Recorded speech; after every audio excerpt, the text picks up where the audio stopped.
से मुलाकात हुई थी आपकी और उसमें आपने डिस्कशन की थी चेयरमैन के हवाले से, तो उनका कोई पॉजिटिव रिस्पांस आया था इस हवाले से जो आपने कहा था कि एक जॉब होनी चाहिए? कादिर, इतनी पुरानी बातें तुम पूछ रहे हो मुझसे, वो हो गई है। वो देखें, असल चीज़ ये है कि अगर मैंने आर्मी चीफ साहब से कोई बात की है तो मैंने कोई चुगली नहीं की, मैंने वही बात मोहसिन नकवी साहब से भी की है। ठीक है, पहले मैंने मोहसिन नकवी साहब से की है, फिर वैसी मुलाकात हो गई तो उनसे भी मैंने बात की है, और मैंने कोई नेगेटिव बात नहीं की है। मैंने मोहसिन नकवी साहब को भी वही बातें की हैं कि सर दोनों चीज़ें बहुत बड़ा फ़र्क है, और दोनों पीसीबी एज अ चेयरमैन और इंटीरियर मिनिस्ट्री, कोई मजाक नहीं, बहुत बड़ी बड़ी जॉब्स हैं ये। और मैं चाहता हूँ क्योंकि मोहसिन नकवी साहब ने डिलीवर किया है पंजाब में एज अ सीएम, उन्होंने डिलीवर किया और उनको काम करने का शौक़ है, वो काम करना चाहते हैं। लेकिन मैं सिर्फ ये चाहता हूँ कि एज अ पीसीबी चेयरमैन आ जाएँ वो, हमें कोई इशू नहीं है, लेकिन एक जगह, दोनों में से कोई एक जगह चूज़ कर लेंगे तो काम करना इजी हो जाएगा। और मैं चाहता हूँ कि मोहसिन नकवी साहब की नज़रों के सामने सारा काम हो, हर चीज़ एडवाइज़रों पे नहीं छोड़ी जाती, खुद भी आपको देखना होता है। डोमेस्टिक की कमेटी बनाई गई है सर रिफॉर्म्स करने के लिए, उसमें डायरेक्टर डोमेस्टिक ही नहीं डालेंगे? आई मीन ये पूछने वाला सवाल है, तो मीडिया में आप हो, तुम्हें पूछो जाके उनसे कि क्यों नहीं डाला।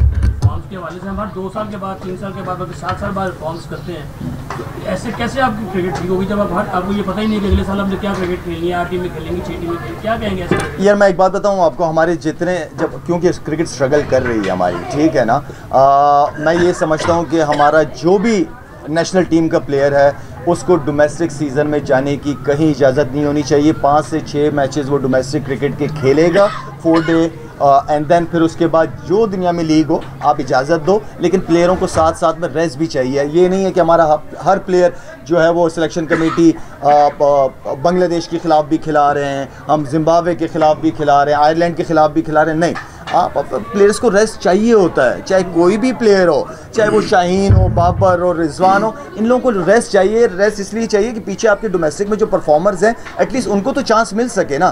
तो मैं हमेशा से कहता रहा हूँ कि आपकी बेंच स्ट्रेंथ स्ट्रॉन्ग होनी चाहिए। जो प्लेयर, अगर शाहीन अंदर खेल रहा है ना, तो उसको ये पता है अगर मैं परफॉर्म नहीं करूँगा तो पीछे एक लड़का बैठा हुआ है मेरे तैयार, वो मेरी जगह आ जाएगा। तो कंपटीशन होना बहुत ज़रूरी है। शोएब अली कभी भी खेलते हैं फिटनेस के हिसाब से, आप भी बड़े फिट हैं। नहीं, ये तुम्हारा ख्याल है कि मैं फिट हूँ? उनको देख के आपका नहीं दिल करता मैं भी प्लेयर खेलूं? नहीं, मैंने जितनी क्रिकेट खेलनी थी बहुत ज़्यादा खेल ली थी मैंने, और मेरे ख्याल में शोएब मलिक अगर खेलना चाहता, फिट तो है वो, फिट तो है, लेकिन ज़ाहिर बात है फ्रेंचाइज की भी एक कोशिश होती है कि कोई एक्सपीरियंस्ड हो साथ में।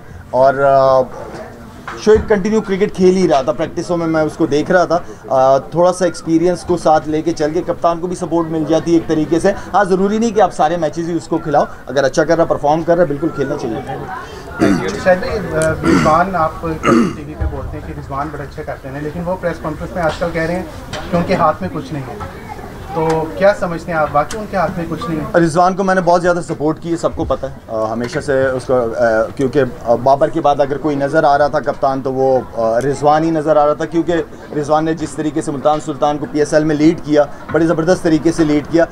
कप्तान के पास एक्सक्यूज़ नहीं होने चाहिए कि मुझे अपनी मर्ज़ी करने नहीं दी। क्यों आपने ये बात साउथ अफ्रीका के ख़िलाफ़ के बाद सीरीज़ के बाद क्यों नहीं की? आपने ऑस्ट्रेलिया की सीरीज़ जीतने के बाद ये बात क्यों नहीं की? आप जब हार गए तो आप, तो एक लीडर की तरफ से इस तरह की चीज़ सामने आना मेरे ख्याल में ये अच्छी बात नहीं है। अगर कोई इशू भी है, जाएँ चेयरमैन के साथ बैठें, कोचेस के साथ बैठें कि यार मुझे अगर कप्तान बनाया है तो मुझे इतनी अथॉरिटी दो कि मैं अपनी टीम बना सकूँ। मीडिया में आके बात करना ये मुनासिब नहीं है। अगर पीसीबी में कोई मिलता है ओहदा वगैरह की ऑफर होती है तो उसे कबूल करेंगे?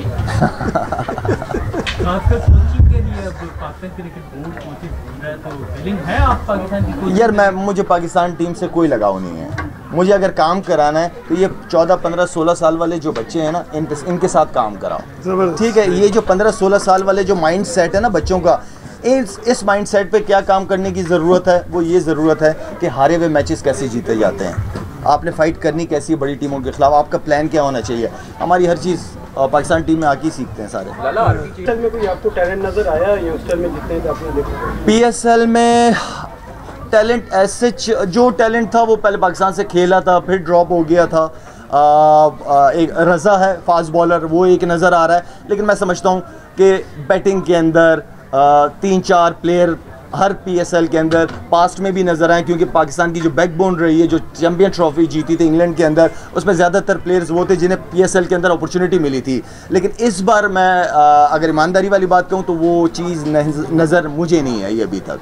शाहजहां की जानिब से कहा गया कि वो इंडिया के साथ, पाकिस्तान के साथ नहीं खेलेंगे, ICC टूर्नामेंट में हिस्सा नहीं लेंगे, तो आप एज ए पाकिस्तानी क्या उनको पैगाम देंगे इंडिया की? यार उनकी पहली नीयत नहीं थी, उनकी पहली कौन सी नीयत थी हमारे साथ खेलने की?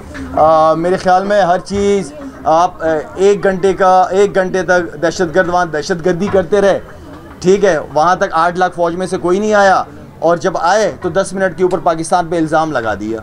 तो आई मीन कि खुद ही ब्लंडर्स मारते रहते हैं, खुद ही लोगों को मरवा देते हैं, फिर उनकी वीडियोस दिखाते हैं कि नहीं वो तो ज़िंदा है। तो आई मीन इस तरह का ना करें। हमने हमेशा देखिए दहशतगर्दी आप कोई भी मुल्क, कोई भी मज़हब सपोर्ट नहीं करता, और हम तो हमेशा अमन की, पाकिस्तान हमारा दीन इस्लाम अमन का पैगाम देती है हमेशा। बस भाई यार एक चीज़, अब मैं विद द परमिशन ऑफ हमारे लेजेंड, मेरी रिक्वेस्ट थी तो शाहिद भाई ने उसको मुझे अभी ग्राउंड में कहा जी बिल्कुल, तो शाहिद भाई को हम अपनी इस अकेडमी का, जिसमें लगभग 400 बच्चे बच्ची हैं, हम अपना ब्रांड एम्बेसडर अनाउंस कर रहे हैं। बहुत बहुत शुक्रिया, थैंक यू सो मच। ये तो बड़ी खुश, मेरे लिए खुशी की बात है कि हॉकी के लिए, हॉकी की रिवाइवल के लिए और Shahid Afridi is not only cricketer, ये पाकिस्तान के एम्बेसडर हैं। हम जब दुनिया में जाते हैं, ऑस्ट्रेलिया न्यूजीलैंड खेलने जाते हैं या खिलाने जाते हैं, तो लोग स्पेशली पूछते हैं लोगों का कि वो क्या कर रहे हैं, कैसे हैं। तो लिहाजा ऐसी हस्तियों का, ऐसे लेजेंड्स का ग्राउंड में आना, हॉकी ग्राउंड में आना, ये बहुत खुशाइंद है। और मैं अल्लाह ताला की रहमत से आपको ये ज़रूर कहूँगा, ऐसे लोग अगर साथ मिलकर चलेंगे तो पाकिस्तान हॉकी बहुत जल्द रिवाइव होगा इंशाल्लाह। एक छोटी शील्ड दीजिएगा यहीं पर, शायद ये छोटा टोकन ऑफ लव है। वो मैं समझ ओरिजिनल वाली दे रहे हैं ताकि खेलना शुरू करूँ। नहीं, आपको छक्के पे रखना। बहुत बहुत शुक्रिया। ये सर एक छोटा सा जज़ाकल्लाह, थैंक यू, थैंक यू।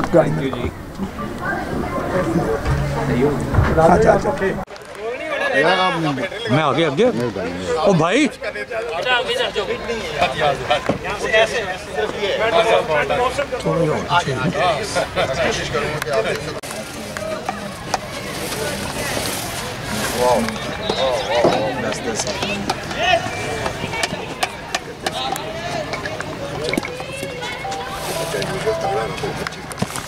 अच्छा किस तरह खेलते हैं, ठीक है, एंजॉय कर रहे हैं। अच्छा अच्छा माशाल्लाह, वेरी गुड। सिद्रा कैसी हैं आप? आगे हो जाओ, सबसे ज़्यादा भी आपका निकला हुआ है। हाँ इधर आगे हो जाओ। वेरी वेल डन, शाबाश, लगे रहे।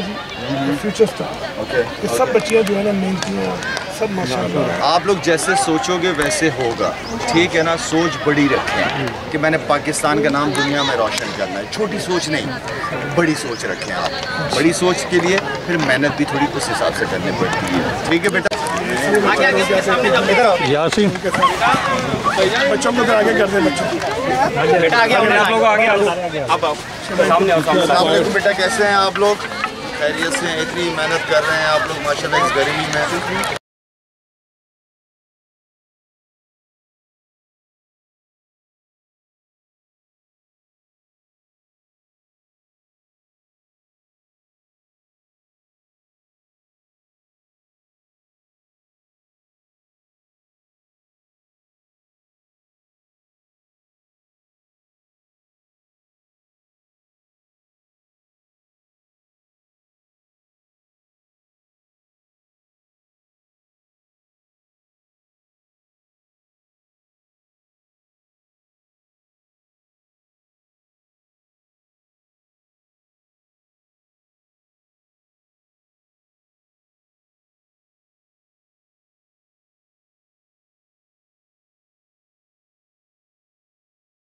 आप 1 घंटे तक दहशतगर्द वहाँ दहशतगर्दी करते रहे, ठीक है, वहाँ तक 8 लाख फ़ौज में से कोई नहीं आया, और जब आए तो 10 मिनट के ऊपर पाकिस्तान पे इल्ज़ाम लगा दिया।